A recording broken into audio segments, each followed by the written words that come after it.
7 ঘন্টা পর ফিরে এলাম, দেখছো পুরো জিরোর নিচে নেমে চলে এসছে। আধ ঘন্টার মধ্যে ভ্যাকুম করেছি।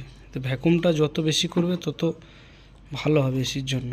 ভ্যাকুম যত ভালো হবে তত ঠান্ডা বেশি হবে এবং এসির গ্যাস পিওর গ্যাসটা যাবে। এর মধ্যে এয়ার থাকলে গ্যাসটা যেতে যাবে না। তো আমরা ক্যান একটা লাগিয়ে নিয়েছি 22 নম্বর গ্যাস, এটা 22-এ R22। তো আমরা গ্যাসটা আস্তে আস্তে ছাড়ব।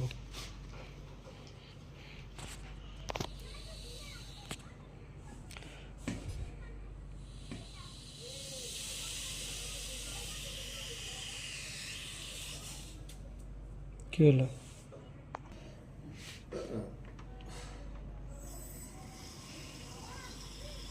তো গ্যাসটা আমরা হালকা হালকা, তো দেখতে পাচ্ছ গ্যাস আমাদের কিছুটা ছাড়া হয়েছে। এবার আমরা এসিটাকে চালু করব, বাকিটা চালু করে গ্যাসটা দেবো।